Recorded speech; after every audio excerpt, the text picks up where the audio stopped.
Voter কার্ডের জন্য আবেদন, আর সেই আবেদনে জাল শংসাপত্র। হরিণঘাটায় জাল বার্থ সার্টিফিকেটে ধৃত দুজন, ধৃত লিটন দেবনাথ ও সজল দাস। সরাসরি চলে যাব, রঞ্জিত রয়েছে আমার প্রতিনিধি, রঞ্জিতের সঙ্গে কথা বলবো। রঞ্জিত, প্রথমেই জানতে চাইবো যে এই লিটন দেবনাথ সজল দাসকে তো গ্রেফতার করা হলো, কিন্তু এই পুরো ঘটনাটা সামনে এলো কিভাবে? এই কতদিন ধরে তোমরা দেখো, এই যে সজল দাস কয়েকদিন আগে তিনি নতুন ভোটার কার্ডের জন্য আবেদন করেন হরিণঘাটা বিডিও অফিসে, এবং সেই অনুযায়ী তার শুনানির তারিখ ছিল। শুনানির দিন যখন কাগজপত্র নথিপত্র যখন চেক করা হচ্ছিল, সেই সময় কর্মীদের সন্দেহ হয় এবং তাকে যখন জিজ্ঞাসাবাদ করে দীর্ঘক্ষণ ধরে, তখন তার একদম স্পষ্ট তার যে জন্ম প্রমাণপত্র, যে শংসাপত্র রয়েছে, সেই শংসাপত্র তিনি টাকার বিনিময়ে সেটা তৈরি করিয়েছেন। এমনকি তার যে বাবা মায়ের যে ভোটার কার্ড, আধার কার্ড জমা দিয়েছে, সেটা নিয়েও কিন্তু সংশয় প্রকাশ করেছে ব্লক অফিস থেকে, যদি সেটা তদন্ত চলছে। তবে এই যে শংসাপত্র টাকা দিয়ে তৈরি করা হয়েছে, তার নাম উঠে আসে লিটন দেবনাথের। লিটন দেবনাথই তার এই শংসাপত্র তৈরি করে দিয়েছিল, এমনটা জানতে পারে। তারপরে বিডিও অফিসের পক্ষ থেকে, বিডিওর পক্ষ থেকে হরিণঘাটা থানায় লিখিত অভিযোগ জানালে পুলিশ তদন্ত শুরু করলো এবং এই দুজনকে গ্রেফতার করে, এবং এই দুজনের 3 দিনে পুলিশ হেফাজতের নির্দেশ দেয় কল্যাণী আদালত। তবে ব্লক অফিস সূত্রে যে জানতে পারা যাচ্ছে, এর সাথে যে আরো বেশ কয়েকটি ডকুমেন্ট জমা করা হয়েছিল, সেগুলো তদন্ত করে দেখা হচ্ছে, পুলিশ এগুলো তদন্ত শুরু করেছে। তবে সব থেকে বড় বিষয় হচ্ছে যে ভোটার কার্ড তৈরি করার ক্ষেত্রে এই ধরনের আরো কোনো নথি জাল করা হয়েছে কিনা, আরো অন্য কোনো আবেদনকারী সেই ক্ষেত্রে রয়েছে কিনা, সবটাই খতিয়ে দেখা হচ্ছে। তবে এই যে সজল দাস, তার যে শংসাপত্র যে জাল করা হয়েছিল, সেটা কিন্তু কার্যত স্পষ্ট হয়েছে, এবং লিটন দেবনাথকে জিজ্ঞাসাবাদ করে কিন্তু পুলিশ প্রাথমিকভাবে নিশ্চিত হতে পেরেছে। এবং এই লিটন দেবনাথের একটি যে ব্যাংকের শাখা কেন্দ্র রয়েছে, সেখান থেকে এই সমস্ত কাজকর্ম করা হতো। ইতিমধ্যে তার সমস্ত তার যে কম্পিউটার সবকিছু বাজেয়াপ্ত করেছে পুলিশ, এবং পুলিশ তদন্ত শুরু করে খতিয়ে দেখছে এর সাথে আরো কারা জড়িত আছে, এবং এই ঘটনার আর জাল ঠিক কতদূর বিস্তৃত। ফলস ডকুমেন্ট তৈরি করার অভিযোগ এসেছে লিটন দেবনাথের বিরুদ্ধে। আর সজল দাস পয়সা দিয়েছিল ওনাকে তৈরি করার জন্য voter card and birth certificate. Sajal Das actually application করেছিল নতুন ভোটার কার্ড তৈরি করার জন্য, তো ফর্ম 6 সাবমিট করেছিল। তো অ্যাজ ইউজুয়াল আমরা তো হিয়ারিং দেখেই সবকিছু ডিসকাস করি। যখন হিয়ারিং হয়, ওকে জিজ্ঞাসাবাদ করে অনেকক্ষণ কথা বলার পরে ও অ্যাডমিট করে যে ওর বাবা মা ওর বার্থ সার্টিফিকেটটা পয়সা দিয়ে তৈরি করেছে। যে আবেদন করেছিল আপনার সজল, ভারতীয় নাগরিক কিনা বলতে পারবো না। সম্ভবত যদি ফলস ডকুমেন্ট পেশ হয়ে থাকে, তাহলে তো বাংলাদেশ থেকে এসেছে। বাবা মার ডকুমেন্টসটাও হচ্ছে ফলস, টাকা দিয়েও বানিয়েছিল। দুয়ারে রিপোর্টারে এবার শাসনের দুটো খবর দেখাবো আপনাদের। কীর্তিপুরে সেখানে মাটি মাফিয়ার রমরমা। 1 নম্বর গ্রাম পঞ্চায়েতে চৌমুহায় দেদার মাটি পাচারের অভিযোগ। আবার আরেকদিকে মাছের ভেড়ি থেকে তোলাবাজির অভিযোগ, তোলা না দেওয়ায় হুমকি ব্যবসায়ীকে। সরাসরি চলে যাব, আমার সঙ্গে আমার প্রতিনিধি জিয়াউল আলম রয়েছে, জিয়াউলের সঙ্গে কথা বলবো। জিয়াউল, এত ধরপাকড়, এত কিছুর পরেও প্রশাসন এত তৎপর, তারপরেও মাটি পাচার রোখা যাচ্ছে না কেন? অন্যদিকে আবার তোলাবাজির জন্য হুমকি, কতটা প্রভাবশালী যারা এই ঘটনার সঙ্গে যুক্ত, কারা তারা?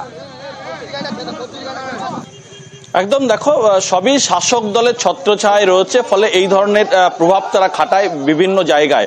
অর্থাৎ শাসনের কীর্তিপুর 1 নম্বর গ্রাম পঞ্চায়েতের খড়িবাড়ি এলাকায়, সেখানে মেচোভেড়ি অর্থাৎ মাছ চাষের পরে সেখানে ট্র্যাক্টর দিয়ে মাটি তৈরি করা হয় যাতে মাছের জন্য সুবিধা হয়, তার জন্যই সেই মাটি কাটার কাজ চলছিল বা মাটি চষার কাজ চলছিল। সেখানে বেশ কয়েকজন তারা তৃণমূল কংগ্রেসের ঝান্ডা নিয়ে সেখানে যায়, যেখানে মাটি পাচার হচ্ছে, এবং তার জন্য 20 লক্ষ টাকা দাবি করা, তোলা, মোটা অঙ্কের তোলা দাবি করে। এই টাকা না দিলে কোনো রকম ভাবে এখান থেকে কোনো কাজ করা যাবে না, অর্থাৎ মাটি যেমন বিক্রি, অন্যদিকে এই ভেড়ির মাটি চষা যাবে না। ফলে তা নিয়ে কিন্তু এলাকার মানুষজন বিক্ষোভ দেখায়, এবং খড়িবাড়ি রাজারহাট খুব গুরুত্বপূর্ণ রোড, সেই রোড বিক্ষোভ দেখায় দীর্ঘক্ষণ। ফলে পুলিশ গিয়ে অবস্থা নিয়ন্ত্রণে আনে, কিন্তু যেভাবে মাটি মাফিয়ারা একদিকে রাতের অন্ধকারে মাটি পাচার করছেন, অন্যদিকে হচ্ছেন যারা কিছু মানুষ সুযোগ সুবিধা নেওয়ার জন্য বিভিন্ন মেচো ভেড়ি থেকে মোটা অঙ্কের টাকা দাবি করছেন। টাকা না দিলে কোনো ব্যবসা করতে পারবে না, ব্যবসায়ী ব্যবসা করতে পারবে না, ফলে তারাও থানার দ্বারস্থ হচ্ছেন। ফলে সব মিলিয়ে এই একই ঘটনা নিয়ে কিন্তু রাস্তায় অবরোধ করে, এবং দীর্ঘক্ষণ অবরোধ চলার পরে পুলিশ গিয়ে অবস্থা নিয়ন্ত্রণ আনে। কিন্তু এই যেভাবে রাতের অন্ধকারে একদিকে মাটি চলছে, অন্যদিকে মাটি এই কিছু মানুষের, তারাও কিন্তু এলাকার মানুষের ব্যবসাদের কাছ থেকে তোলাবাজির জন্য তারাও কিন্তু এলাকায় তেমন ভাবে করছেন, ফলে এলাকায় একটা চাপা উত্তেজনা রয়েছে। বেশ। 3 নম্বর 4 নম্বর ভেড়িতে বর্গা আছে টোটাল 100 বিঘে। 100 বিঘে বর্গায় বর্গাদারদের কোনো জিজ্ঞাসা করার কিচ্ছু না। জোরদবস্তি মাটি কেটেলে চলে যাচ্ছে মহিউদ্দিন। আজকে 2 বছর ধরে মাটি কাটছে, ঠিক আছে। ওই মাটি প্রায় 5 থেকে 6 কোটি টাকা বিক্রি করেছে। প্রায় 20,000 থেকে 30,000 গাড়ি মাটি কেটেছে।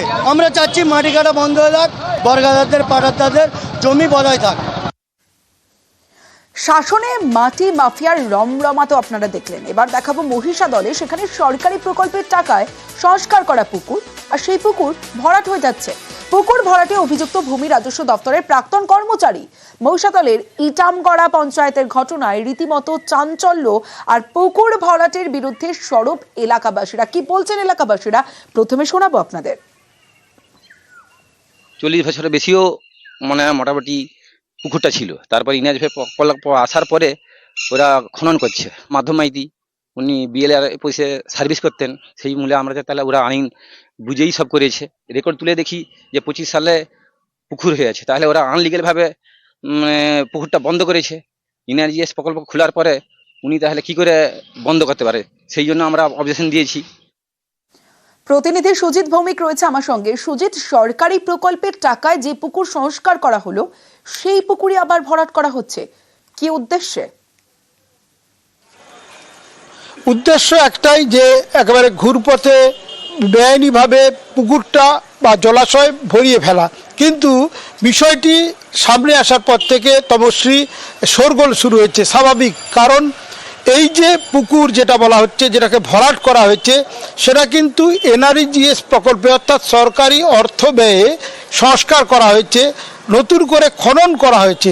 তারপরে আবার কেন সেটা ভরাট করা হলো, সেখানে কিন্তু অভিযুক্তের বিরুদ্ধে মারাত্মক অভিযোগ আনছেন এলাকার মানুষজন। বলছেন তিনি বিএলআরও অফিস অর্থাৎ ভূমি রাজস্ব দপ্তরের ব্লক অফিসে কাজ করতেন, সেই যে তার কাজ করার সুযোগ নিয়ে তমশ্রী তিনি কিন্তু ঘুরপথে বেআইনিভাবে এটা করছেন। এই অভিযোগ যখন সামনে আসছেন, তিনি বলছেন যে এনআরজিএস প্রকল্প অর্থাৎ 100 দিনের প্রকল্পের টাকা কাজে লাগিয়ে এখানে সংস্কার হয়েছে, এটা অস্বীকার করছেন না।